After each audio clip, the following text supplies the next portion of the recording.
I slapped the Mafia boss in public for my friend. He smiled and said, "Finally, someone real. Subscribe now, or this might be our last meeting.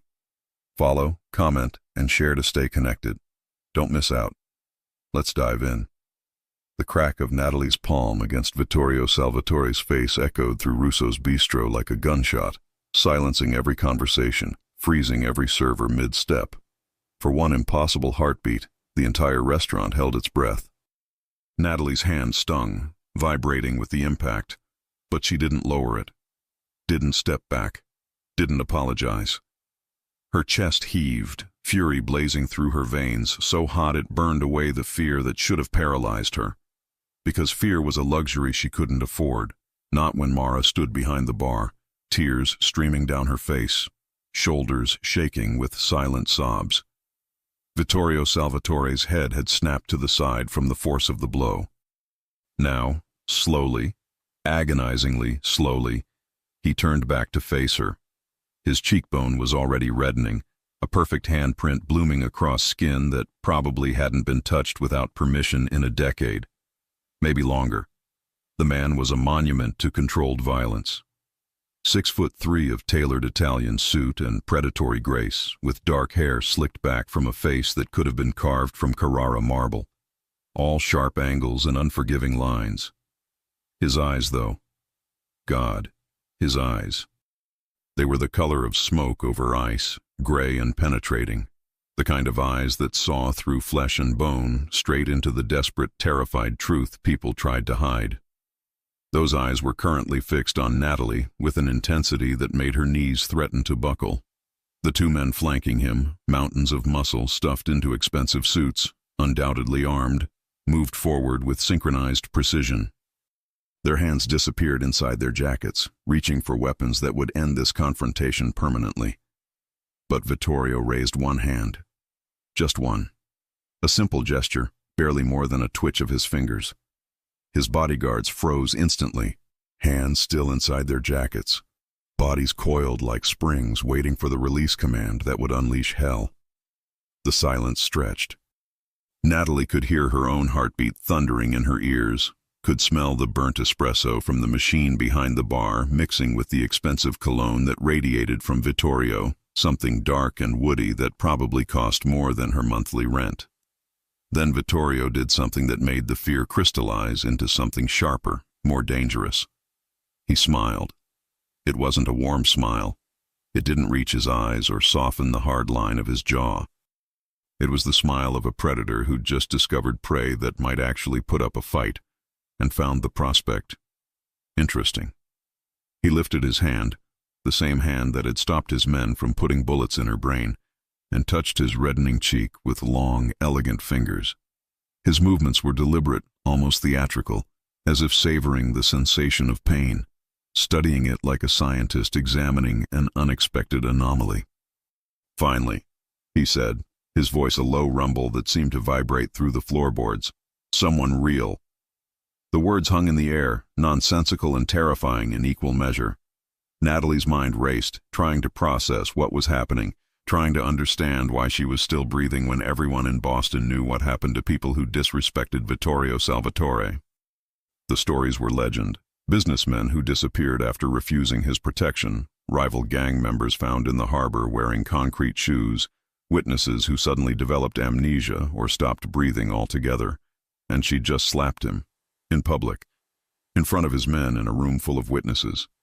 "Lily," Mara's voice cracked through the silence, high and desperate.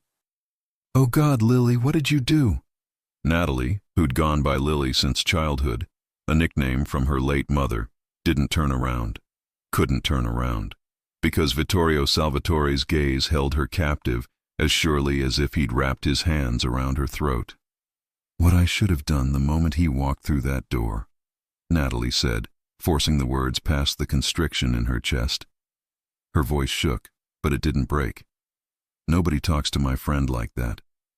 Nobody humiliates her and throws money in her face like she's garbage." 20 minutes earlier, Natalie had been wiping down tables, counting down the minutes until her shift ended. Her feet ached. She'd been on them since 6 that morning, pulling a double shift because Mara needed the evening off to meet with a debt collector. Except Mara never made it to that meeting, because Vittorio Salvatore had arrived instead. He'd walked in like he owned the place, which Natalie supposed he probably did in some indirect way. Everyone in the North End paid tribute to the Salvatore family, whether through protection money, kickbacks, or debts that could never quite be repaid. Mara's debt was supposed to be simple. $50,000, borrowed 8 months ago when her mother's cancer treatment exceeded what insurance would cover. The family had promised reasonable terms, 6% interest, payment plans that seemed manageable. But debt with the mob was never simple. The interest had compounded. Hidden fees appeared. Suddenly, $50,000 became $70,000, then $90,000. Mara had been paying every spare dollar, working herself to exhaustion, barely sleeping, barely eating, and it still wasn't enough. Tonight, Vittorio had come to collect in a different way. He'd approached the bar where Mara was polishing wine glasses, her hands shaking so badly the glass had nearly slipped from her fingers. Natalie had been close enough to hear every word, close enough to see Mara's face drain of color until her freckles stood out like drops of blood on snow. "Eva Bianchi," Vittorio had said, using Mara's full legal name like an accusation. "Your debt has become tiresome." "I'm trying," Mara had whispered. "I'm paying every week, I just need a little more time. Time is a commodity I no longer wish to extend." Vittorio had reached into his jacket, and for one horrible moment, Natalie thought he was reaching for a gun. Instead, he'd pulled out a small velvet pouch. He'd opened it slowly, deliberately, letting the contents spill across the polished bar with a cascade of crystalline sound. Diamonds. Dozens of them, each one catching the low light of the restaurant and fracturing it into rainbow shards. "Your debt," Vittorio had said, his voice carrying just enough to reach the nearby tables, "is paid in full." Mara had looked up, hope flaring in her eyes for one fragile second. Then Vittorio had continued. "Consider this severance pay. You're finished in Boston, finished in any city where my family has interests, which I believe covers most of the eastern seaboard. You have 48 hours to leave. If I see you after that, if any of my associates report your presence, the debt will be reinstated, with penalties." He'd smiled then, cold and terrible. "Substantial penalties. The kind paid in blood rather than money. Your mother is still alive, isn't she? Still receiving treatment at Massachusetts General?" The threat had been crystal clear. Mara had broken down completely, shoulders shaking, tears flowing freely. And Natalie had felt something inside her chest crack wide open. All the rage and frustration of years spent watching people with power crush people without it. All the helpless fury of her parents' death in an accident caused by a drunk driver who'd bought his way out of consequences. All the bone-deep exhaustion of working 3 jobs to put her younger brother through college. It had all converged into a single, white-hot point of absolute clarity. She'd walked across the restaurant floor with her hand already rising, her body moving before her brain could stop it with logical objections like, "He'll kill you," or "This will solve nothing," or "You'll only make it worse." And she'd slapped Vittorio Salvatore hard enough to snap his head sideways. Now, standing in the aftermath, Natalie watched emotions flicker across his face too quickly to identify. Surprise, definitely. Anger, possibly. But that strange smile remained, curving his lips in a way that made her stomach twist with something that wasn't entirely fear. "What's your name?" he asked. "Natalie Davis." She lifted her chin, refusing to show the terror making her hands shake. "And I don't care who you are or how much power you think you have. You don't get to destroy someone's life because they couldn't pay fast enough. Mara's mother almost died. She was desperate. She's been paying you back, working herself half to death, and you—" "Are you finished?" Vittorio interrupted, his tone conversational, almost amused. "No." Natalie took a step closer, which was possibly the stupidest thing she'd ever done. "I'm not finished. You want to punish someone? Punish me. I'm the one who hit you. Mara's done nothing except try to save her mother and survive your impossible terms. So, whatever consequences you're planning, whatever brutal message you need to send it through me. Leave her alone." Something flickered in those smoke-gray eyes. Something that looked almost like respect. Vittorio studied her for a long moment, his gaze traveling from her flushed face down to her worn sneakers and back up again, cataloging every detail. The observation felt intimate, invasive, like he was peeling back layers she didn't know she had. Then he turned to Mara, who stood frozen behind the bar. "Miss Bianchi," he said, his voice losing its edge, becoming almost businesslike. "Your debt is cleared, no strings, no exile. You may stay in Boston. You may work wherever you choose. No one in my organization will contact you again." Mara's mouth fell open. What? "Consider it a gift." Vittorio's gaze slid back to Natalie. "Inspired by your friend's passionate advocacy." He bent down then, graceful as a dancer, and began picking up the scattered diamonds. Natalie watched, confused, as he gathered them carefully and replaced them in the velvet pouch. When he straightened, he handed the pouch directly to Mara. "Sell these. Pay for your mother's treatment. Start fresh." Mara stared at the pouch like it might explode. Vittorio turned back to Natalie, and his smile shifted into something darker, more predatory. "As for you, Miss Davis." He reached into his inner jacket pocket, and this time Natalie's heart actually stopped. But he pulled out only a business card, thick, cream-colored stock with raised lettering. He held it out between two fingers. "I believe we have more to discuss, privately." Natalie didn't take the card. "I'm not interested in anything you have to say." "No?" His eyebrow arched. "Not even if it means ensuring your brother Marcus completes his education at Boston University without financial concerns? Not even if it means your friend Mara receives the best oncological care money can buy for her mother? Not even if it means you never have to work another double shift in a place that doesn't appreciate your loyalty or your fire?" The world tilted sideways. He knew about Marcus. He knew details about her life that she'd never shared with anyone except Mara. I make it my business to know things, Miss Davis." Vittorio tucked the card into her apron pocket, his fingers barely brushing the fabric, yet she felt the touch like a brand. 1425 Blackstone Manor. Tomorrow evening, 7 o'clock sharp.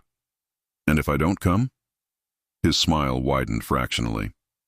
"Then I'll assume you don't care about the people you just risked your life to protect. Somehow, I don't think that's the case." He stepped back, adjusting his cuffs with deliberate precision. His bodyguards moved to flank him immediately, their hands finally emerging from their jackets, empty but ready. Vittorio paused at the door, looking back over his shoulder. "One more thing, Miss Davis. That slap, don't ever do it again." The threat should have been terrifying. Instead, the way his eyes lingered on her face, the way his voice dropped to something almost intimate, made it feel like a promise. Then he was gone, the door closing behind him with a soft chime that sounded obscenely cheerful. The restaurant erupted into chaos, customers talking rapidly, servers rushing to their tables, the manager emerging from his office with a pale, panicked expression. But Natalie stood frozen, her hand still stinging, Vittorio's business card burning like a coal in her pocket. Mara crashed into her, arms wrapping around her in a desperate hug. "Are you insane?" Mara sobbed into her shoulder. "He could have killed you. He could have killed both of us." "I know," Natalie whispered, watching through the window as a black SUV pulled away from the curb, tinted windows hiding whatever monster sat inside. "I know." But she was alive. They were both alive. And Mara's debt was cleared. The price for that miracle, though. The price Vittorio Salvatore would demand tomorrow at 7 p.m. That was the question that would keep Natalie awake all night. Her phone buzzed at 2:47 a.m., jolting her from the restless half-sleep she'd finally achieved. Unknown number. The message was short, typed in a formal, almost old-fashioned style. 1425 Blackstone Manor. Tomorrow, 7 p.m.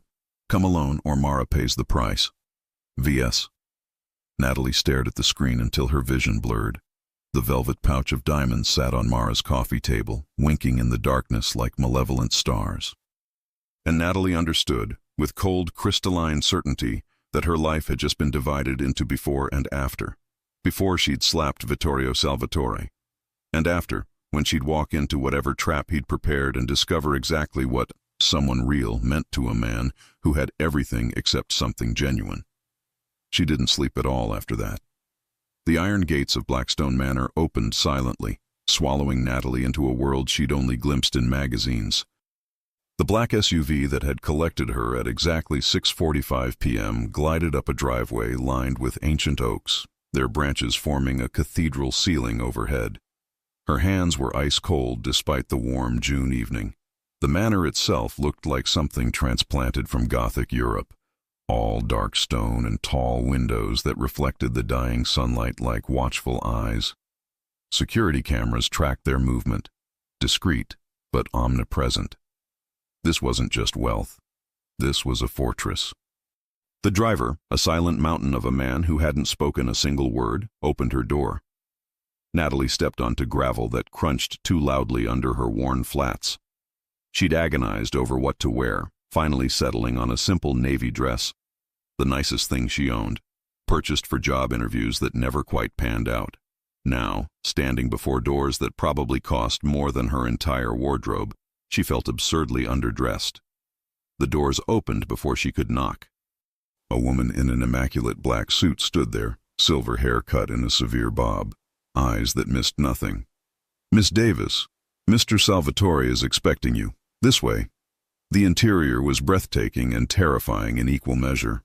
Marble floors stretched endlessly, reflecting light from a chandelier that could probably fund a small country's GDP. The air smelled of expensive wood polish and something herbal. Rosemary, maybe. Everything gleamed with the kind of cleanliness that required an army of invisible staff. Natalie's footsteps echoed as she followed the woman through corridors lined with dark oil paintings. Ancestors, probably, their painted eyes following her progress with the same unsettling intensity as their descendant. They stopped before carved double doors. "Mr. Salvatore will see you now." The woman opened the door and stepped aside, her expression revealing nothing. Natalie walked into a library that stole her breath. Floor-to-ceiling shelves packed with leather-bound books surrounded her on three sides. The scent of old paper and ink filled the air, familiar and oddly comforting. A massive mahogany desk dominated the center, and behind it, silhouetted against tall windows overlooking moonlit gardens, sat Vittorio Salvatore. He didn't look up immediately. His head was bent over documents, a fountain pen moving across paper with precise strokes. The lamplight cast shadows that emphasized the aristocratic lines of his face, making him look like something from a Renaissance painting, beautiful and untouchable. Natalie waited, her heart hammering against her ribs. Finally, he capped his pen with a soft click and raised his head. Those smoke-gray eyes found hers across the space, and the impact was physical, a jolt of electricity that made her breath catch. He looked different tonight. Still impeccably dressed in a three-piece suit that probably cost what she made in 6 months, but somehow more human. The harsh fluorescent lighting of Russo's bistro had made him look like a marble statue. Here, in the warm glow of his study, she could see the faint scar bisecting his left eyebrow, the shadow of stubble along his jaw, the almost imperceptible fatigue around his eyes, and the red mark on his cheekbone, still there, still shaped like her hand. "Miss Davis." He gestured to one of 2 antique chairs facing his desk. "Please sit." It wasn't a request. Natalie crossed the room, hyper-aware of every sound, the rustle of her dress, the soft thud of her shoes against Persian rugs that probably dated back centuries. She sank into the chair, the velvet upholstery luxurious but offering no comfort. "Tea? Coffee? Something stronger?" His voice was smooth, controlled, giving nothing away. "No, thank you." Her own voice came out steadier than she'd expected. He nodded slowly, as if she'd passed some kind of test. Then he leaned back in his chair, fingers steepled beneath his chin, studying her with that unnerving intensity. "You're wondering why you're here. I know why I'm here. You're going to punish me for what I did." "Punish you?" He repeated the words slowly, tasting them. "Is that what you think? Isn't it?" A ghost of a smile touched his lips. "If I wanted to punish you, Miss Davis, you would never have left that restaurant alive." "No, I'm not interested in punishment." He paused, his gaze never leaving hers. I'm interested in you. The word sent a chill down her spine that had nothing to do with temperature. Let me be direct, Vittorio continued, rising from his chair with fluid grace. He moved to the window, hands clasped behind his back, silhouette framed by darkness beyond. I've been watching you for 3 weeks, long before last night's theatrical display. Natalie's stomach dropped. Watching me? You work 80-hour weeks across 3 jobs. You send money to your brother at BU every month, more than you can afford. You haven't bought yourself new shoes in 18 months. You read philosophy during your break shifts. Camus, currently. You're fiercely protective of your friends, recklessly so, as evidenced by your actions last night. Each fact landed like a blow. He'd been studying her, cataloging her life, learning her patterns. The violation of privacy should have enraged her. Instead, a different emotion stirred, something complicated and unwelcome. Why? She managed. Vittorio turned from the window, and the lamplight caught something in his expression, something raw and quickly hidden. Because genuine people are rare in my world, Miss Davis. Everyone wants something. Everyone calculates. Everyone performs. His jaw tightened. You didn't calculate. You simply acted. That kind of authentic courage? He trailed off, then seemed to catch himself. It's valuable. I'm not for sale. No. His smile was almost sad. Which makes you priceless. He moved back to his desk, but instead of sitting, he perched on its edge. Closer now, close enough that she could smell his cologne, bergamot, and something darker, leather and smoke. Here's what I'm offering, Natalie. May I call you Natalie? She didn't respond, which he took as permission. Mara's debt is cleared permanently. No strings, no exile, no threats. She's free. Her mother receives the finest oncological care available. Specialists from Sloan Kettering, experimental treatments, whatever is needed. All expenses covered indefinitely. Natalie's breath caught. And? Your brother Marcus completes his education debt-free. In fact, he receives a full scholarship through one of my family's charitable foundations. He'll never need to worry about tuition, housing, or expenses. What do you want in return? The words came out harsh, defensive. Vittorio's eyes held hers. You, here, as my executive assistant. Your assistant. Disbelief colored her voice. You'll manage my legitimate business operations, real estate holdings, investment portfolios, charitable foundations. You'll live here, at the estate. Your needs will be provided for. Salary, benefits, anything you require. Except my freedom. His expression didn't change. You'll be free to leave the estate with proper security. You'll have your own suite of rooms, privacy. But yes, Natalie, you'll belong to me in the ways that matter. Your time, your presence, your loyalty. That's not a job offer, that's ownership. Call it what you like. He pushed off the desk, moving closer, and Natalie's instinct screamed at her to stand, to maintain distance, but she forced herself to stay seated, to not show fear. But understand this, Mara's safety, Marcus's future, your friend's mother's life, all of it hinges on your answer. Accept, and they're protected. Forever. Refuse. He didn't finish, but his meaning was clear. Natalie's hands clenched in her lap. You're blackmailing me. I'm offering you a choice, a genuine one. You can walk out that door right now. I won't stop you. But everything I've promised, the protection, the care, the security, walks out with you. And Mara's debt? He tilted his head. It reactivates, with interest. You said it was cleared. It was, until you refused my offer. His voice remained calm, reasonable, which somehow made it worse. I'm a businessman, Natalie. Every transaction has terms. She stood then, anger overriding caution. You're a monster. Yes, he agreed without hesitation. But I'm a monster who keeps his promises, every single one. Accept my terms, and I swear on everything I hold sacred that the people you love will never want for anything. They'll be protected, provided for, safe from harm. Can you say the same if you walk away? The question hit like a physical blow because they both knew the answer. Natalie thought of Mara's tear-streaked face, of Marcus struggling with student loans, of the constant exhaustion that had become her normal, and she thought of what Vittorio was really offering.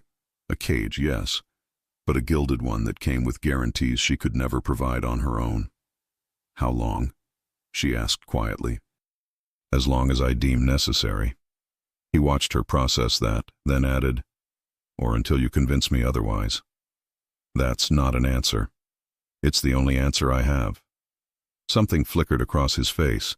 Vulnerability, maybe, or loneliness so profound it had its own gravity. "I don't know what I'm looking for, Natalie, but I know I haven't found it yet. Maybe you're it, maybe you're not. Either way, I need to find out." She looked at him, really looked. Saw the expensive suit that couldn't quite hide the weapon holstered at his ribs. Saw the controlled violence in how he held himself. Saw the red mark on his cheek that proved he could bleed. And beneath it all, something else. Something hungry and hollow and desperately, dangerously alone. "I want it in writing," she said. "Every promise, every protection, legally binding." His smile was genuine this time, reaching his eyes. "Done. My attorney will have documents ready by morning. And I want to talk to Mara and Marcus whenever I want. Video calls, proof they're safe. Of course. And if I find out you've lied, if anything happens to them, if this is some kind of sick game." Her voice shook with barely contained fury. "I will find a way to destroy you. I don't care what it costs me." Vittorio stepped closer, close enough that she had to tilt her head back to maintain eye contact. His hand lifted, and she tensed, but he only brushed a strand of hair from her face with unexpected gentleness. "I believe you," he murmured. "Welcome to your new life, Natalie Davis." The words felt like a door slamming shut. Or maybe, she thought as his fingers lingered against her cheek for one heartbeat too long, like a door opening onto something she couldn't yet name. Something that terrified her more than any threat he could have made. Natalie woke to sunlight streaming through floor-to-ceiling windows she didn't remember falling asleep beside. For one disoriented moment, she thought she was dreaming. The silk sheets too smooth against her skin, the mattress too perfectly firm, the ceiling too high and ornate with its carved moldings. Then memory crashed back. The contract she'd signed at midnight, Vittorio's elegant signature beside her shaking scrawl. The silent escort to her quarters, a suite larger than her entire apartment, decorated in soft grays and creams that probably cost more per square foot than most people earned in a year. She'd collapsed onto the bed fully clothed, too exhausted for fear. Now, morning light revealed what darkness had hidden. Her suite wasn't just a bedroom, it was an apartment. Sitting room with a fireplace, bathroom with a tub that could fit 3 people, a walk-in closet that made her laugh because she owned maybe 10 outfits total. Except the closet wasn't empty. Natalie stood, barefoot on heated marble floors, and stared at racks of clothing. Dresses, blouses, slacks, all in her size. Designer labels she recognized from magazine advertisements. Shoes arranged like art pieces, heels, flats, boots. Drawers revealed lingerie still wrapped in tissue paper, everything silk and lace and obscenely expensive. Her hands trembled as she touched a cashmere sweater he'd prepared for her. Before she'd even agreed, Vittorio had filled this closet with a wardrobe designed to transform her into someone who belonged in his world. The violation of it, the presumption, made her want to tear everything down. Instead, she showered in water that actually got hot, dried off with towels softer than anything she'd ever owned, and dressed in her own wrinkled clothes from yesterday. A small rebellion, but hers. Breakfast waited in her sitting room when she emerged. Fresh fruit, pastries that smelled like they'd been baked minutes ago, coffee in a silver pot. A young woman in staff uniform stood beside the cart, hands folded. "Good morning, Miss Davis. I'm Anna. I'll be assisting you during your stay. If you need anything, I need to know if I can leave this room." Anna's professional smile didn't waver. "Of course. You have access to the entire estate. Mr. Salvatore is expecting you in his study at 9. The entire estate except the exits, Natalie thought. But she thanked Anna and ate because she'd learned years ago that you couldn't fight on an empty stomach. At precisely 9, she found her way back to Vittorio's study. The door stood open. He sat behind his desk, phone pressed to his ear, speaking rapid Italian. His eyes tracked her entrance and he gestured for her to sit, continuing his conversation without pause. Natalie used the moment to study the room in daylight. The books weren't just for show. Worn spines, dog-eared pages, actual marginalia visible on volumes left open. A chess set sat on a side table, game in progress. Photos lined one shelf, but from this angle, she couldn't make out the faces. Vittorio ended his call and set the phone down with deliberate precision. "You didn't wear the clothes I provided. They're not mine. Everything in that closet is yours, legally, per our contract. Buying me doesn't mean I have to dress like your doll." Something flashed in his eyes. Amusement, maybe. "Fair enough.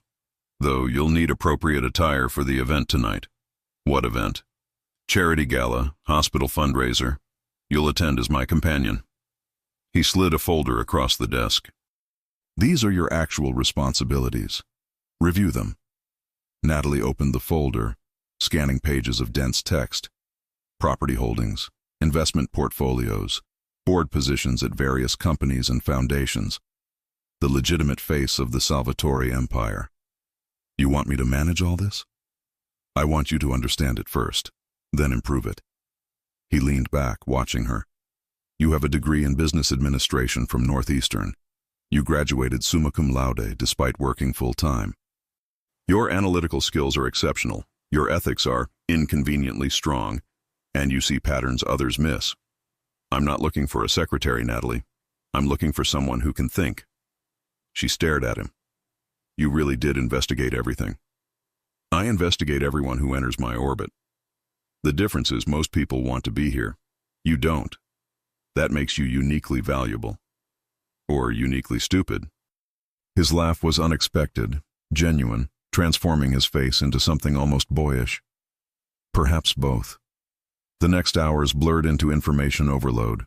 Vittorio walked her through his operations with surprising patience. The real estate developments that funded youth programs, the shipping company that employed 300 families, the investment firm that had somehow remained profitable through every market crash. "This doesn't match your reputation," Natalie said, studying a report on affordable housing initiatives. "What reputation?" "Mob boss, criminal empire, the man who makes people disappear." Vittorio's expression shuddered. "I'm many things, Natalie.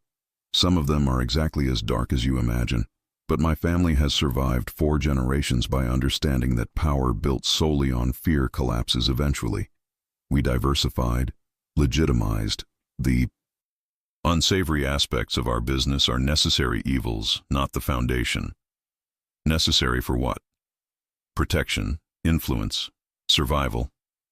He held her gaze. "This world doesn't run on idealism. It runs on power. The question isn't whether you participate. It's whether you shape it or let it shape you."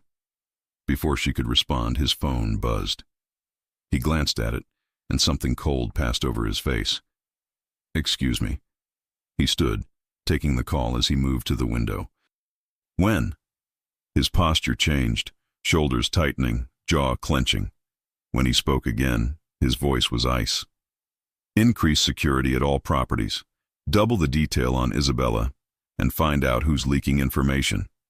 He ended the call and stood silent for a long moment, staring at the gardens beyond the glass. "Problem?" Natalie asked.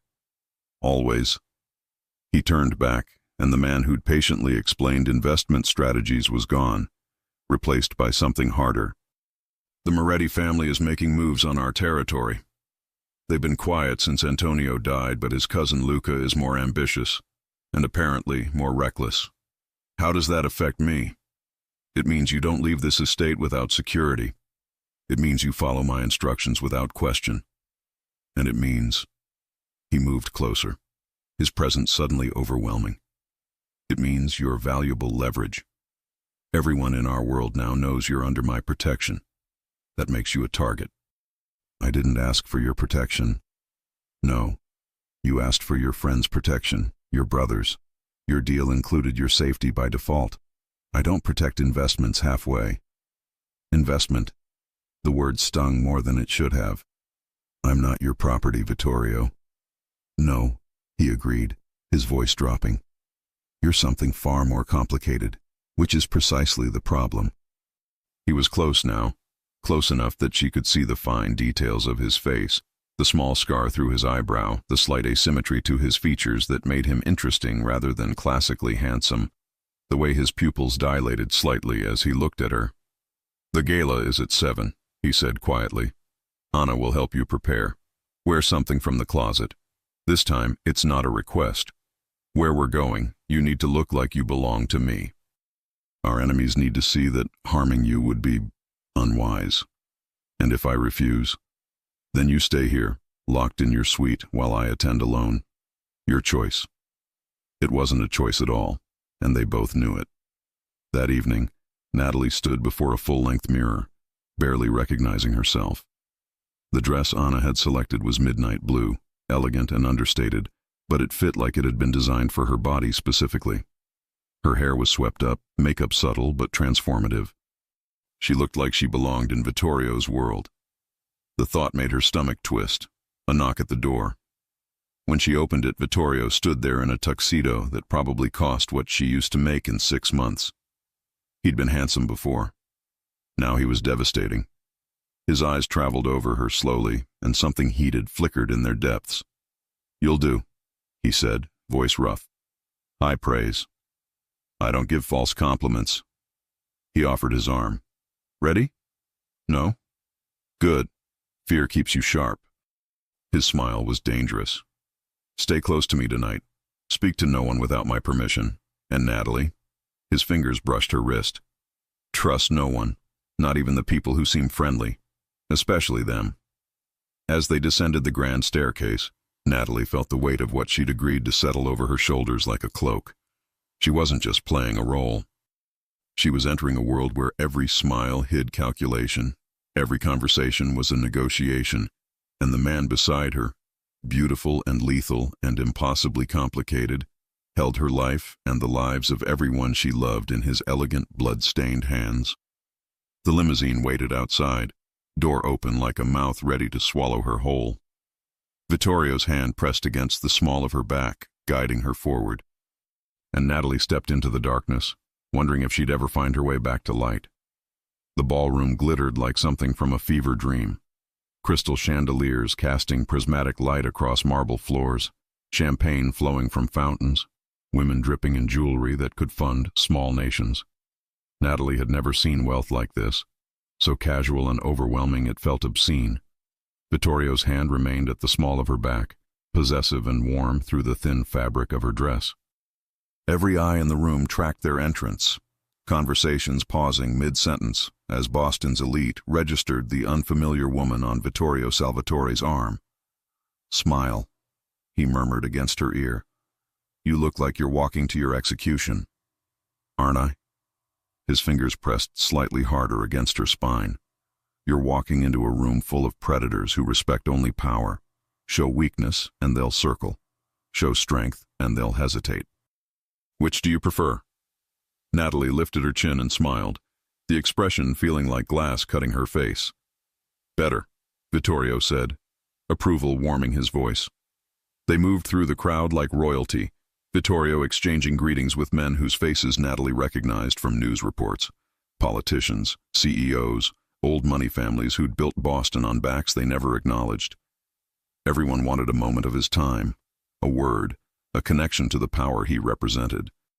And everyone studied her with predatory curiosity. Vittorio. A woman approached, 60 and elegant, diamonds at her throat catching light. How lovely to see you. And who is this? Natalie Davis. Natalie, this is Margaret Ashford. She sits on the hospital board.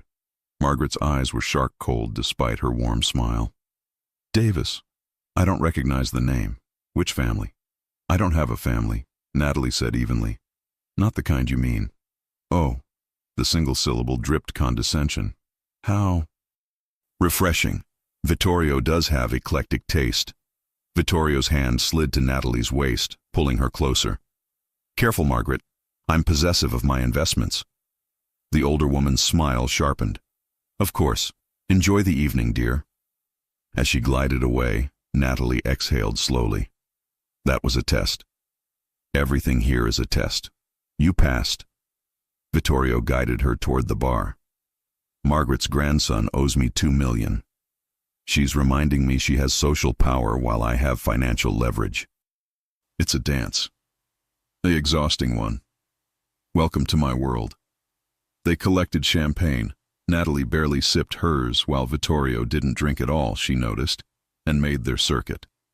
Each introduction felt like a chess move, every conversation layered with meanings she struggled to decode.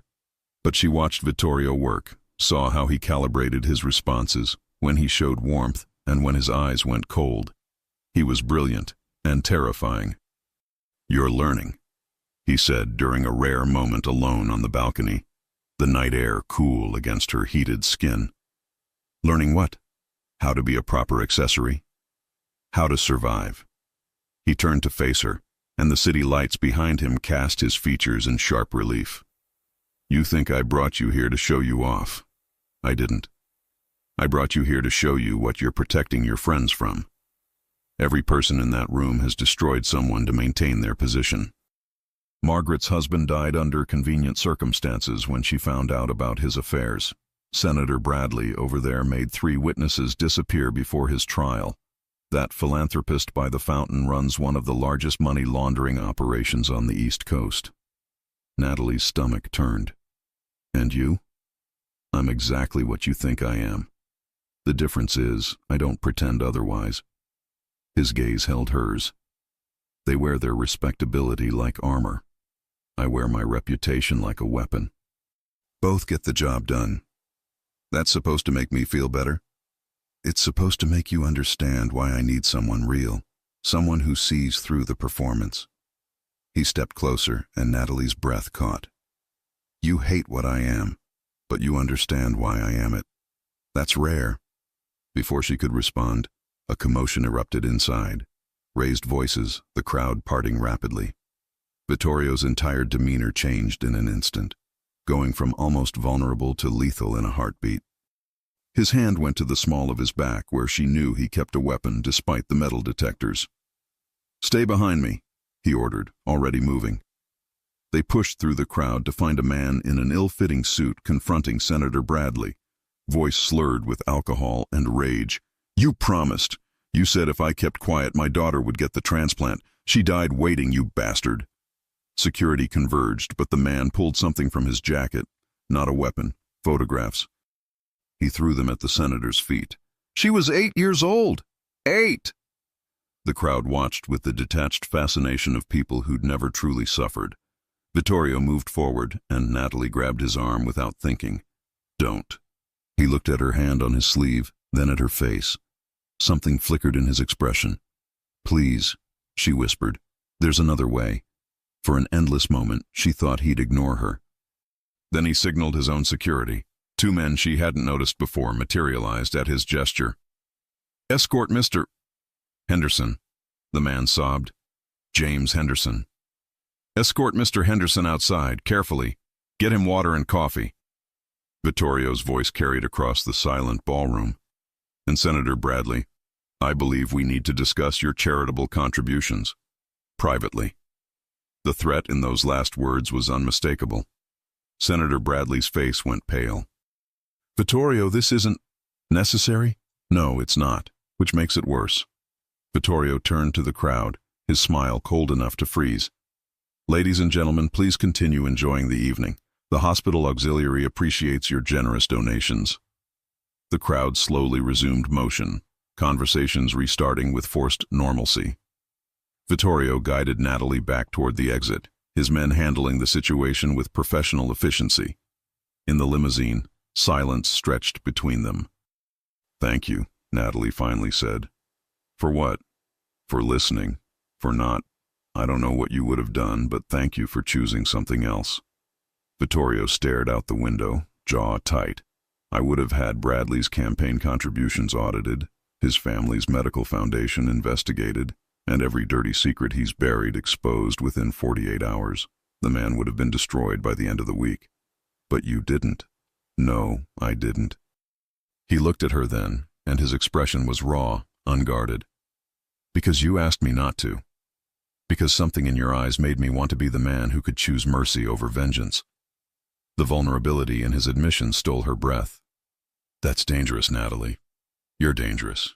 You make me want things I can't afford to want. Like what? Like being someone worthy of the way you looked at me just now. Like believing I could be more than what my father made me. His hand found hers in the darkness, fingers intertwining with desperate intensity. Like thinking maybe someone real could love someone like me. The confession hung between them, too honest, too raw. Natalie should have pulled away, should have maintained distance, remembered he was her captor, her enemy, the man who'd blackmailed her into this golden cage. Instead, she squeezed his hand back. I don't know what I feel, she whispered, but I know you're more than you pretend to be. I've seen it. They sat in charged silence the rest of the drive. At the estate, Vittorio walked her to her suite, something he hadn't done before. At her door, he paused. The man in the basement, the one you saw me interrogating. He sold information that got 4 of my people killed. One of them had 3 children under 10. Another was 2 weeks from retirement. Natalie met his eyes. What happened to him? He's alive. In prison, where he'll stay for the rest of his natural life. Vittorio's jaw tightened. I wanted to kill him. Every instinct screamed for it. But I remembered what you said that first night, about being a monster, and I chose the path that let me sleep. Do you? Sleep? Not often. Not well. His hand lifted, fingers ghosting along her cheek. But tonight, maybe I will. Because you looked at me like I was human. Not a monster. Not a king. Just human. He leaned closer, and Natalie's heart thundered. His breath was warm against her lips, champagne and something darker. More him. The kiss didn't happen.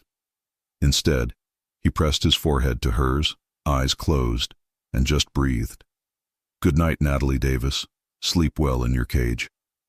Then he was gone, disappearing down the hallway with that predatory grace, leaving her leaning against her door with her heart racing and her certainty crumbling. Inside, she found an envelope on her pillow. Her hands shook as she opened it. A photograph. Vittorio, years younger, laughing with a beautiful woman and a little girl with his eyes. They looked happy, whole, human.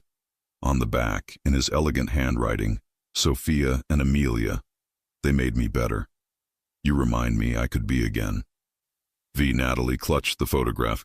Tears she didn't understand burning her eyes. She was falling into something impossible, dangerous, and utterly inevitable. And the most terrifying part was she wasn't sure she wanted to stop. The gunshot shattered the pre-dawn silence, jerking Natalie from restless sleep. She bolted upright, heart slamming against her ribs, disoriented in the darkness of her suite.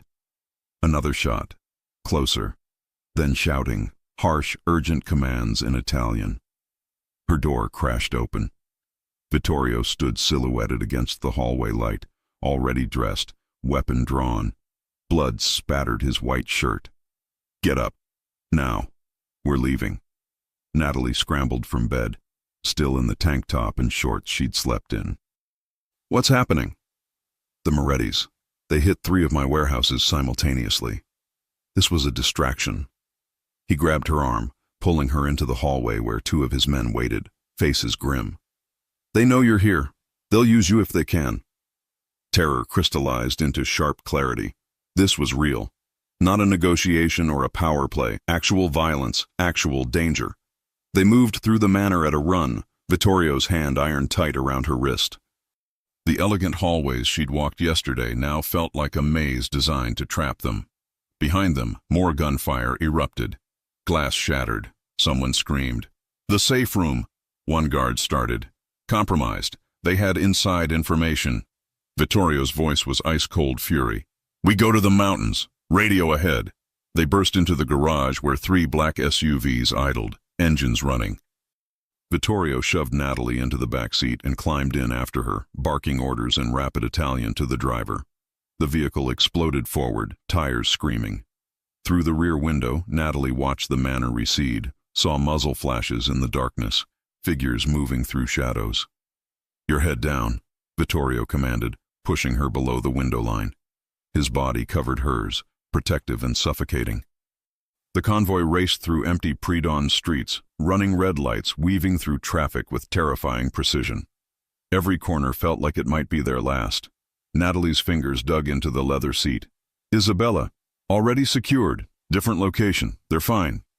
Vittorio's breath was hot against her ear. "Just stay down." Something impacted the rear windshield.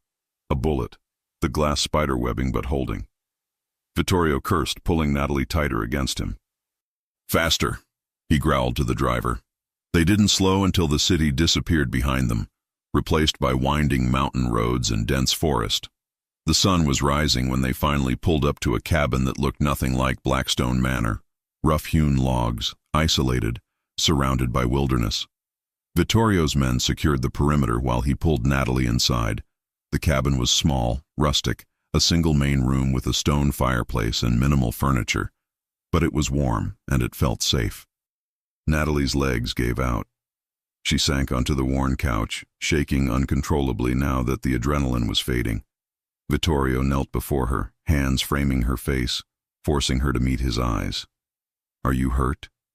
She shook her head, unable to speak. "Look at me, Natalie. Look at me." His thumb stroked her cheeks, gentle despite the violence still crackling around him. "You're safe. I've got you. You're safe." The words broke something in her.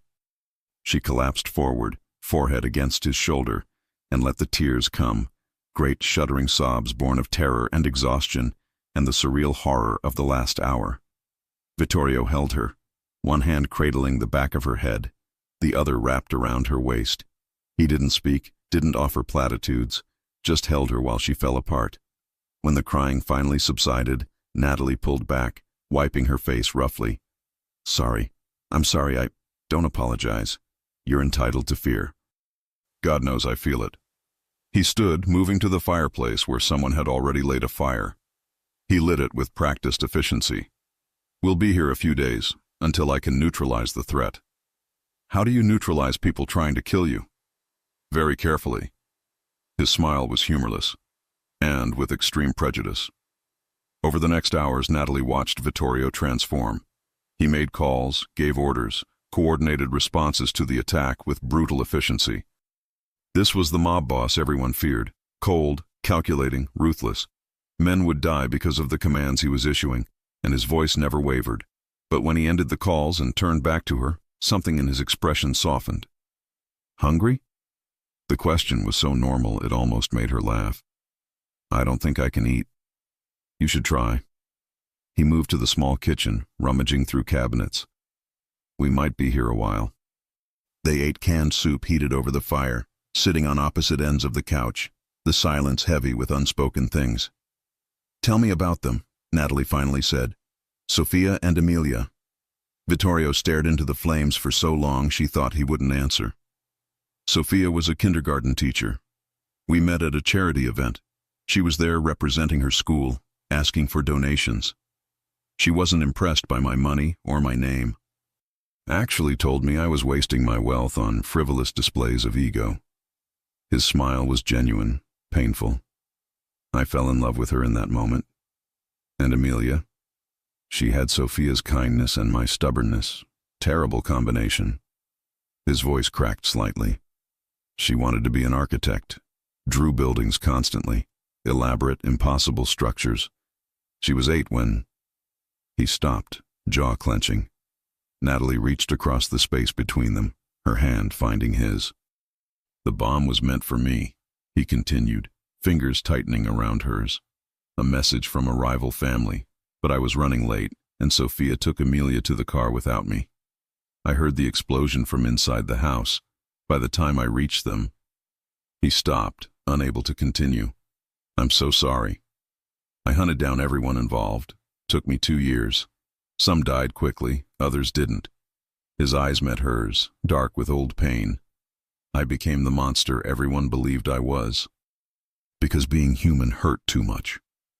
You're still human, Vittorio. Hurt doesn't erase that. Doesn't it? He pulled his hand away, standing abruptly. I've done things that would make you run screaming. Ordered deaths, destroyed lives, built an empire on fear and blood. What part of that is human? The part that saved that man at the gala. The part that's kept Mara and Marcus safe. The part that holds me like I'm precious when I'm terrified. Natalie stood too, closing the distance. The part that's capable of love, even after losing everything. They stood inches apart, the firelight casting shadows across his face. You're dangerous, he whispered. So are you. His hand rose, cupping her cheek with devastating gentleness. If I kiss you, Natalie, I won't stop. I can't promise restraint or nobility. I can only promise truth. I want you more than I've wanted anything in years, and that terrifies me. Her heart thundered. Then be terrified.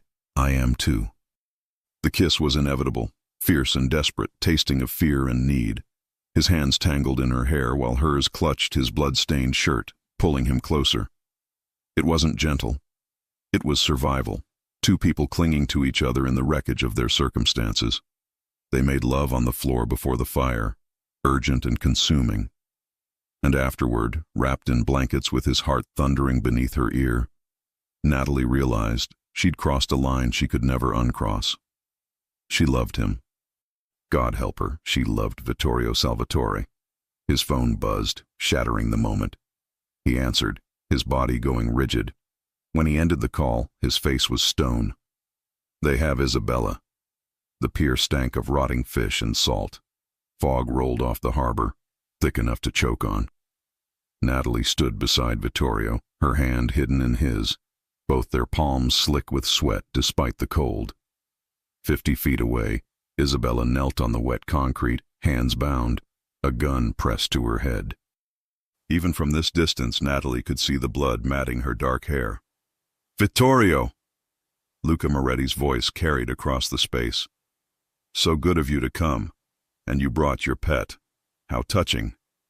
Let her go, Antonio. This is between us. Is it? Moretti stepped into a pool of lamplight, 50-ish expensive suit, the kind of smile that never reached his eyes. You killed my cousin, destroyed 3 of my operations, turned half my men against me. I'd say this involves everyone you care about. Vittorio's grip on Natalie's hand tightened painfully. Name your price. Your shipping routes, your waterfront properties, and her. Moretti gestured at Natalie. I want to see what broke the great Vittorio Salvatore. Made him soft. Never. Then your sister dies. Simple mathematics. The standoff stretched, tension coiling tighter. Natalie's heart hammered so hard she thought it might crack her ribs. Then everything exploded. Gunfire erupted from 3 directions. Vittorio's men emerging from cover, Moretti's guards returning fire. Isabella screamed. Natalie hit the ground as Vittorio shoved her down, his body covering hers. Stay down. But through the chaos, Natalie saw Isabella break free, saw her running, saw the man behind Vittorio raise his gun. Vittorio! Natalie screamed. He spun. The shot meant for his head caught his shoulder instead, spinning him sideways. Blood sprayed hot across Natalie's face. The shooter stepped into the light, and Natalie's world tilted. Dante. Vittorio's most trusted lieutenant. His face twisted with hatred. Should have died 3 years ago, boss. Sofia was just the beginning. But you survived. You always fucking survive. Vittorio struggled to his knees, clutching his bleeding shoulder. You. It was always you. Every betrayal, every leak, every attack. Dante smiled. All me. And now I take everything you built. He aimed at Natalie. Let's see if you survive this. Isabella crashed into Natalie from the side, momentum carrying them both down. The shot rang out. Isabella's body jerked, blood blooming across her chest. No! Vittorio's roar was inhuman. What happened next was barely human. Vittorio moved like death itself, wounded shoulder forgotten. His hands found Dante's throat, and he didn't stop until the light left his former friend's eyes. Sirens wailed in the distance. Vittorio cradled Isabella, blood everywhere, her breathing shallow. "Stay with me. Bella, stay with me." Natalie pressed her hands to the wound, tears streaming. "We need a hospital, now." His men were already moving, carrying Isabella to a waiting vehicle. Vittorio climbed in after, never letting go of his sister's hand. Natalie followed, covered in blood that wasn't hers, watching the only family Vittorio had left fighting for every breath. And understanding, finally, the true cost of loving a man like him. Everyone he loved paid in blood, including her. The hospital waiting room smelled of disinfectant and despair. Fluorescent lights hummed overhead, casting everything in sickly yellow. Vittorio sat motionless, elbows on knees, hands clasped so tightly his knuckles had gone white. Blood, Isabella's, Dante's, his own, had dried dark on his shirt. Natalie sat beside him, their shoulders touching. She'd tried to clean the blood from her face in the bathroom, but traces remained under her nails, in the creases of her palms. Evidence of how close they'd come to dying. Hours crawled past. Doctors emerged periodically with updates that meant nothing. Still in surgery. Complications. Blood loss significant. Vittorio absorbed each report with a single nod, his face carved from stone. Dawn broke through the waiting room windows before the surgeon finally appeared, exhausted and grave. "She's alive. Critical but stable." Vittorio's exhale was the only sign he'd been holding his breath. "Can I see her?" "Immediate family only. 10 minutes. I'm her brother." The surgeon nodded and led him away, leaving Natalie alone with Vittorio's remaining guards and the weight of everything that had happened. She should call Mara, Marcus, tell them she was alive. But her phone was somewhere back at the cabin, and exhaustion had turned her bones to lead. When Vittorio returned 20 minutes later, something fundamental had shifted in his expression. The careful control had cracked, revealing raw devastation beneath. He walked past Natalie without a word, heading for the exit. She followed, instinct overriding fatigue. In the parking garage, Vittorio stopped beside a black SUV, one hand braced against it, head bowed. His shoulders shook with silent sobs he'd been suppressing for hours. Natalie touched his back gently. "Vittorio, don't." His voice was wrecked. "Don't try to comfort me. Everyone I love dies or suffers, my wife, my daughter, now Isabella, fighting for her life because I couldn't protect her, because I'm poison. That's not true." He whirled on her, eyes red-rimmed and wild. "Isn't it? You almost died tonight. You had Isabella's blood on your hands because she took a bullet meant for you, because being near me makes you a target." He stepped closer, towering over her. "You should run, Natalie. Get as far from me as possible while you still can." "I'm not running." "Why not? For God's sake, why are you still here?" "Because you're not poison." Her voice echoed off concrete. "You're a man who's been hurt and who hurts others to survive. But you're also the man who saved that father at the gala, who holds me when I'm terrified, who loved his family so completely their loss nearly destroyed you. That's not poison. That's human. I don't deserve your faith. Maybe not. But you have it anyway." She grabbed his face, forcing him to meet her eyes. "Isabella is alive. You're alive. I'm alive. We survived, Vittorio. Now we figure out what comes next." Something broke in him.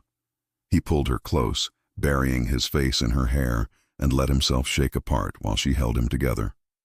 They stayed like that until security politely informed them they needed to move the vehicle.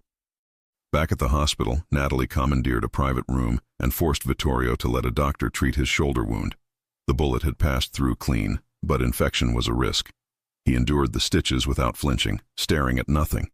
"The Morettis are finished," he said flatly as the doctor bandaged him. "Antonio was already dead. Luca was arrested after the live stream. Their organization is in chaos.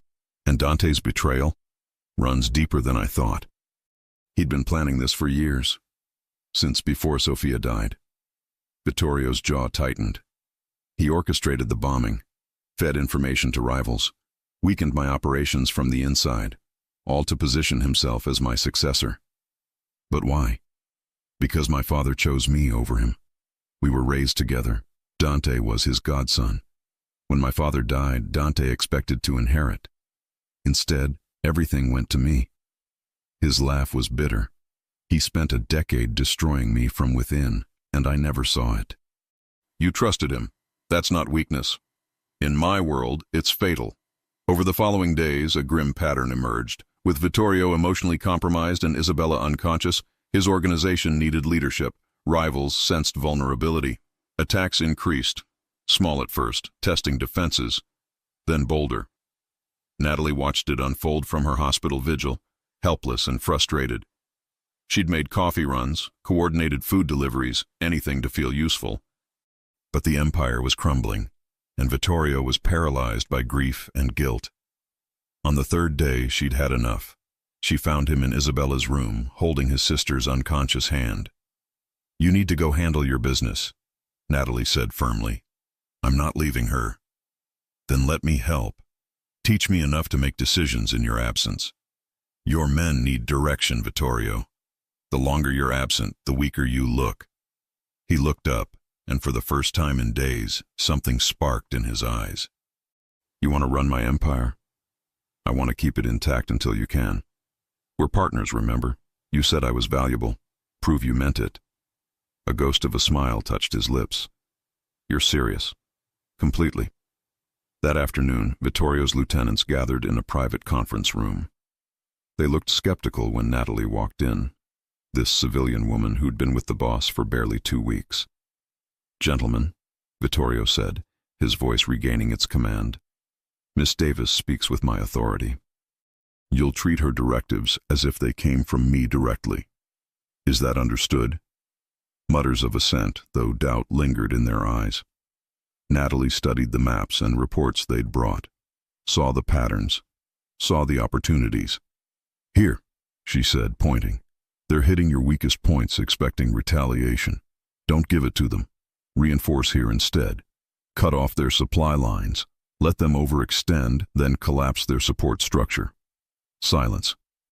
Then the oldest lieutenant, a man named Marco, nodded slowly. "That could work." "It will work," Natalie said with more confidence than she felt. "Now show me your financial operations. Let's find vulnerabilities before our enemies do." They worked through the night, and slowly, grudgingly, Vittorio's men began to respect the woman who'd somehow tamed their untamable boss. When Isabella finally woke 4 days later, weak but alive, the first thing she saw was Vittorio and Natalie asleep in chairs beside her bed, hands intertwined between them. "About damn time you found someone," Isabella whispered, smiling despite the pain. Outside the hospital, enemies still circled. But inside this room, something new was being built, something that looked almost like hope. 3 months felt like 3 years.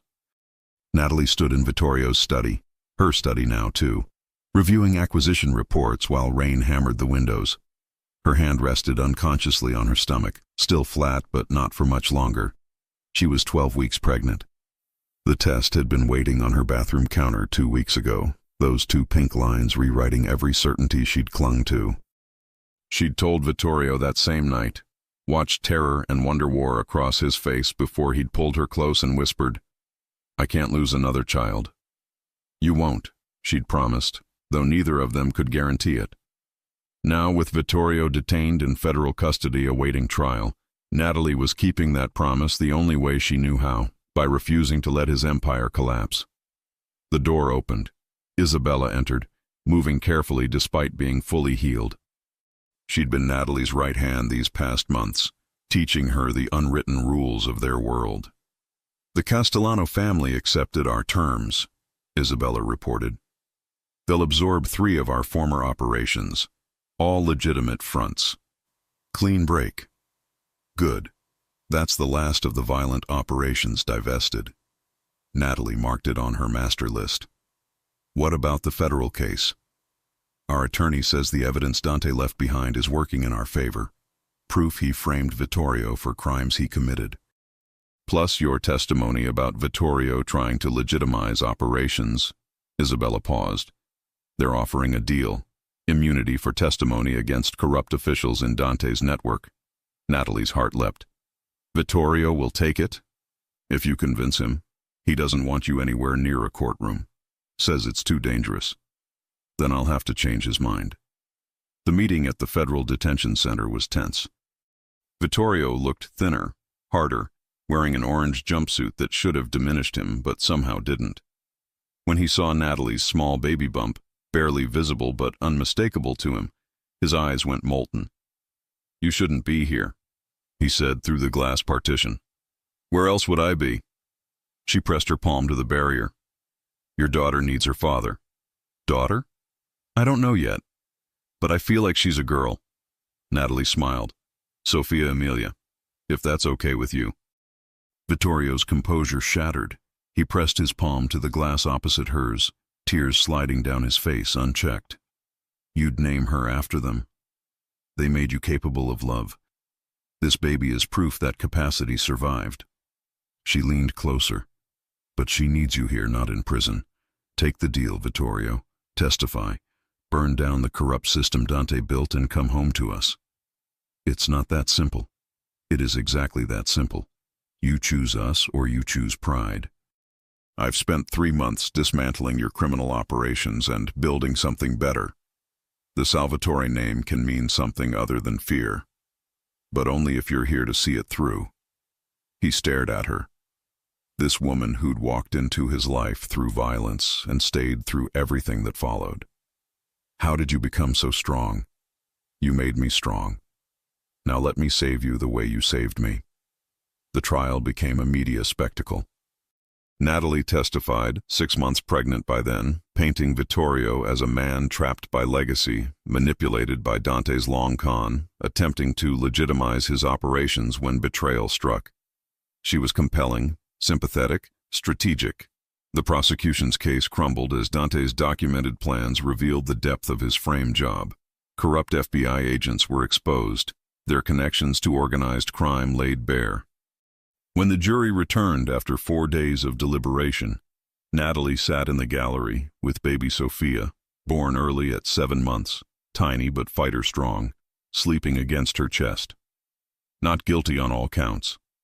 Vittorio's eyes found hers across the courtroom. He mouthed, "I love you." She mouthed back, "I know." Freedom tasted like autumn air and possibility. Vittorio held his daughter for the first time on the courthouse steps, cameras flashing, tears streaming down his face. "She's perfect," he breathed. "You're both perfect." "She's impatient," Natalie corrected, "like her father." That night, back at Blackstone Manor, renovated, brighter, filled with Sophia's nursery equipment and normal family chaos, Vittorio finally saw what Natalie had built. Legitimate businesses thriving. Charitable foundations genuinely helping communities. His former soldiers employed in security firms and construction companies. The violence dismantled, the fear replaced with respect earned through fair dealing. "You didn't just save my life," he said, pulling her close as Sophia slept between them. "You saved my soul." "No, you saved yourself. I just showed you the door." They had 2 weeks of peace before Marcus was taken. The call came at midnight. Marcus's roommate, hysterical, saying men in suits had grabbed him outside the library. No demands yet. Just silence. Vittorio went cold and lethal, the old monster surfacing. "Luca Moretti.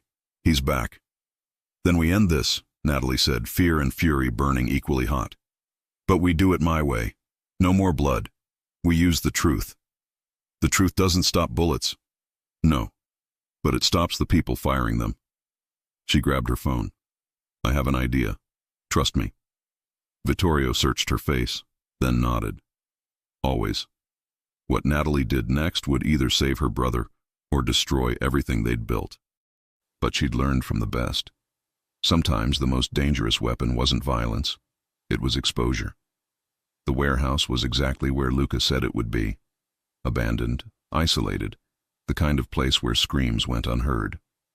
Natalie walked through the entrance with Vittorio at her side, both unarmed, both wired with hidden cameras streaming to every major news outlet in Boston. Marcus knelt in the center of the space, face bruised but alive. Luca Moretti stood behind him, gun pressed to his head, surrounded by 6 armed men. "Finally," Luca sneered. The great Salvatore, brought low by a college kid, Antonio would have loved this. Let him go, Vittorio said calmly. This is between us. Is it? You killed my family, destroyed our operations. I think taking everything you love is fair payment. Natalie stepped forward. Antonio deserved what he got. Luca's attention snapped to her. Careful, sweetheart. He was trafficking children. Natalie's voice carried, clear and strong, broadcasting to thousands. I have bank records, shipping manifests, testimony from 3 survivors. Your cousin wasn't a businessman, Luca. He was a monster. You're lying. Am I? She pulled a tablet from her jacket, held it up. Here's a wire transfer for $50,000 to a trafficking ring in Albania. Antonio's signature. Here's a text confirming delivery of cargo. 12 girls, ages 8 to 14. Want me to continue? Luca's face went white. Around him, his men shifted uncomfortably. She's fabricating evidence, Luca snarled, but doubt crept into his voice. I'm not. Vittorio's voice was steel wrapped in silk. I've known for years what Antonio was. So did everyone in our world. We tolerated it because he was useful. But he crossed a line when he came after my family. You killed him for power. I killed him because he was rabid, because he'd have destroyed us all eventually. Vittorio took another step forward, and because men like him don't deserve mercy.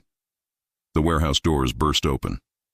Not with police, with reporters, cameras, federal agents, all summoned by the live stream Natalie had orchestrated. Luca spun, realizing too late he'd been outmaneuvered. His men lowered their weapons, unwilling to murder a hostage on camera in front of witnesses. It's over, Luca, Natalie said quietly. You can die defending a pedophile's honor, or you can surrender and live. Choose. For one terrible moment, Luca's finger tightened on the trigger. Then his lieutenant, a man named Carlo, stepped forward. Boss, my daughter is 8. If what she's saying about Antonio is true. He lowered his weapon. I'm done. One by one, Luca's men stood down. Luca himself collapsed, gun clattering to the concrete. He was family. Family doesn't excuse evil, Vittorio said, no triumph in his voice, only exhaustion. It never did. Federal agents arrested Luca while paramedics checked Marcus. Natalie rushed to her brother, pulling him into a fierce hug. I'm okay, Marcus whispered. Scared shitless, but okay. Language, she said, laughing through tears. Vittorio watched the scene, something settling in his expression. When the authorities finished processing the scene and released them, he gathered Natalie and Marcus both, one arm around each. Let's go home. Home was chaos. Isabella had watched Sophia, and the baby was screaming for her mother. Natalie took her daughter gratefully, breathing in that perfect baby smell, grounding herself in what mattered. Marcus stared around the manor with wide eyes. This is where you've been living? It's complicated, Natalie said. That's an understatement. But Marcus smiled. You seem happy, though. Different.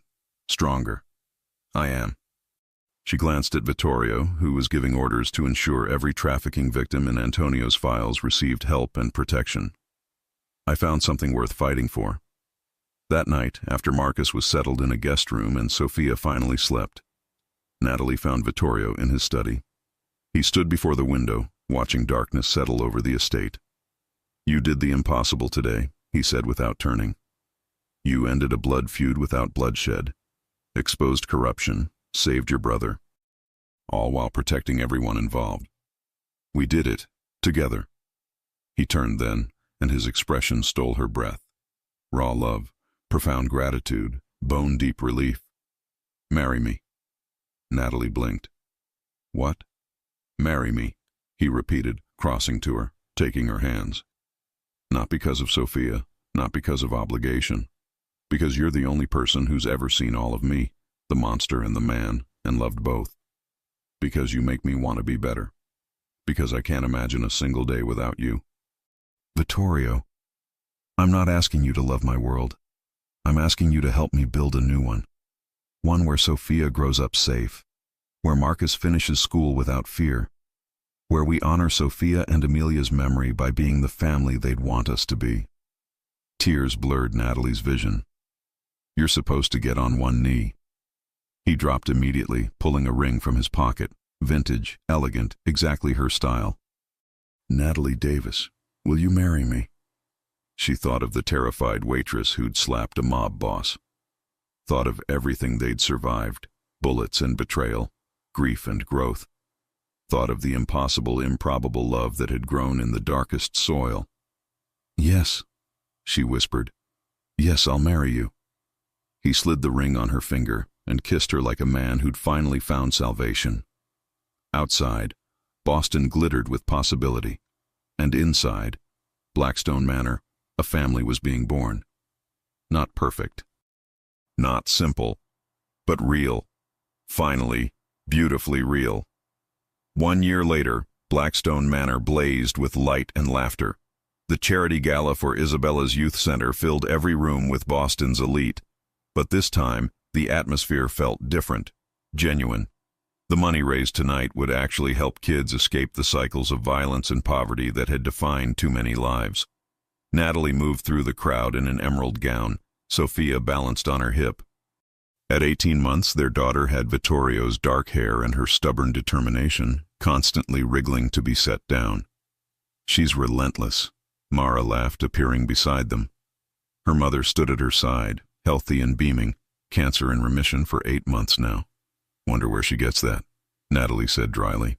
Mara had returned to Boston 6 months ago, using the diamonds Vittorio had given her to open a small restaurant in the North End.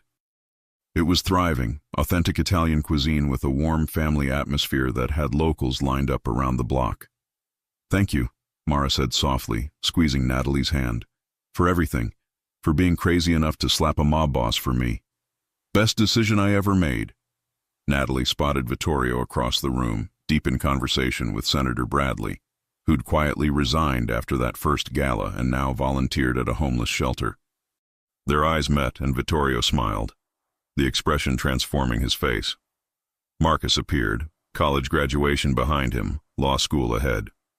Your husband is terrifying even when he's being charitable. That investor practically wet himself. Vittorio's cultivating a new reputation. Takes time. Natalie shifted Sophia to her other hip. How's the internship? Amazing. The public defender's office is exactly where I want to be. Marcus's expression grew serious. Because of you, Nat. You showed me what real strength looks like. Before she could respond, Isabella clinked a glass, calling for attention. The crowd quieted as she took the small stage set up near the grand staircase. Thank you all for coming tonight. Your generosity will change lives. I know because this foundation changed mine. She gestured to Vittorio and Natalie. My brother built an empire on fear, but the woman who loved him enough to show him another way? She built something better. A legacy of hope instead of violence. Let's celebrate that. Applause filled the space. Natalie felt heat rise to her cheeks as Vittorio crossed to her, taking Sophia with practiced ease. Speech, someone called. Natalie shook her head, but Vittorio leaned close. They want to hear from the woman who transformed the Salvatore name. Give them something real. She took a breath and stepped forward, accepting the microphone from Isabella. I'm not good at speeches, she began. A year and a half ago, I was working 3 jobs, exhausted, angry at a world that seemed designed to crush people like me. Then I did something incredibly stupid. I slapped the most dangerous man in Boston because he threatened my friend. Laughter rippled through the crowd. Vittorio should have killed me. Instead, he saw something he'd lost. Authenticity. Someone who acted from the heart instead of calculation. And I saw something in him that everyone else missed. A man capable of extraordinary love who'd forgotten how to access it. Her gaze found Vittorio's. Sophia played with his bow tie, oblivious to the moment's weight. We saved each other, not through violence or power plays, but through choosing differently, choosing honesty over deception, choosing growth over comfort, choosing love over fear. She paused. The money you've donated tonight? It gives other people that same choice, a way out of cycles that seem unbreakable. Thank you for believing that change is possible. We're living proof. The applause was thunderous. Natalie handed back the microphone. suddenly desperate for air. She slipped through the crowd to the balcony where this journey had shifted course a year ago. Vittorio found her there moments later, Sofia asleep against his shoulder. "That was perfect," he murmured. "I meant every word." Natalie leaned against him. "Do you ever regret it, leaving your old life behind?" "Not once." He shifted Sofia carefully, wrapping his free arm around Natalie. "I regret the years I spent as half a person, dead inside, believing love was weakness. But this? Us? I'd burn every bridge again to have it. Even though you lost power, respect from certain circles, I lost nothing that mattered and gained everything." He kissed her temple. "The families that matter respect what we built. The ones that don't, they're relics of a dying world. Let them fade." Music drifted from inside, a waltz, elegant and timeless. Vittorio handed Sofia to a nearby security guard with explicit instructions, then offered Natalie his hand. "Dance with me." They swayed together on the balcony, the city lights of Boston spread below them like scattered diamonds. This view had once represented everything unattainable to Natalie. Now it was simply home. "I've been thinking," Vittorio said quietly, "about expanding the youth center model. Philadelphia, New York, maybe Chicago. Isabella would oversee it, but we'd fund it entirely. That's ambitious. I spent 20 years building an empire of fear. I'd like to spend the next 20 building something that actually matters." He pulled back to look at her. "With you. Always with you." "Always," she agreed.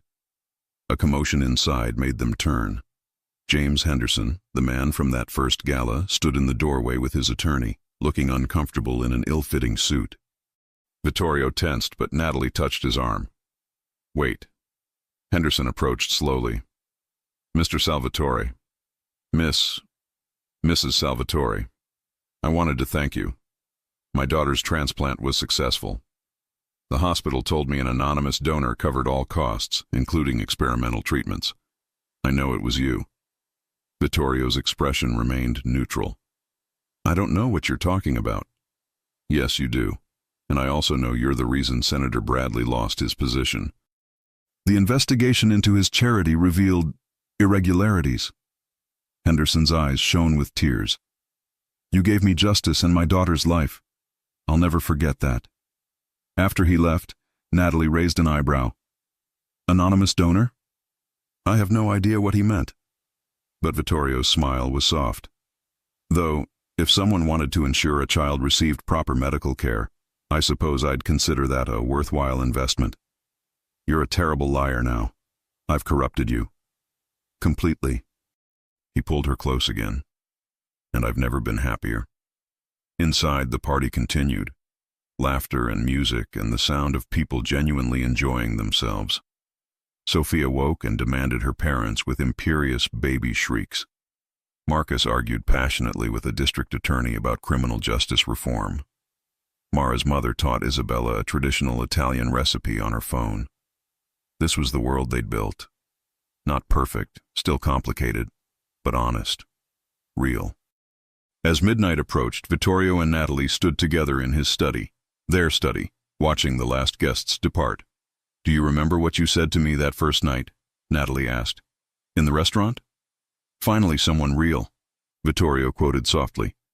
"I thought I meant someone genuine in a world of performers. But you were so much more than that. You were the catalyst for everything real I'd buried. Grief, love, hope, the capacity for change. You didn't just show me reality. You gave me permission to live it. And you gave me strength I didn't know I had. Purpose beyond survival. A family I chose instead of one I lost." She turned in his arms. "We're quite the pair. The best kind. Matched disasters who somehow became each other's salvation." Sofia babbled from her nursery monitor, not quite crying but demanding attention. They smiled at each other, that shared parent moment of exhausted affection. "I'll go," Vittorio said. "We'll both go." They climbed the stairs together, entering the nursery painted with clouds and stars. Sofia stood in her crib, bouncing excitedly when she saw them. "Mama! Dada!" Vittorio lifted her, and Sofia immediately grabbed his nose, giggling. Natalie stroked their daughter's dark curls, thinking of the other Sofia and Amelia, hoping they'd be proud of the family being built in their memory. "Story?" Sofia demanded. They settled into the rocking chair together, Natalie holding Sofia while Vittorio read from a picture book about a brave princess who saved her kingdom not with magic, but with kindness and clever thinking. When Sofia finally fell asleep, they tucked her in carefully, watching the gentle rise and fall of her breathing. "She'll be strong," Vittorio whispered, "like her mother, and kind, like her father became." "I'm not kind, Natalie. I'm just less cruel than I was. That's growth. I'll take it." She laced her fingers through his. "Come to bed. Tomorrow starts early. You have that meeting with the mayor about the waterfront development. Legitimate business. Still feels strange. You'll adjust."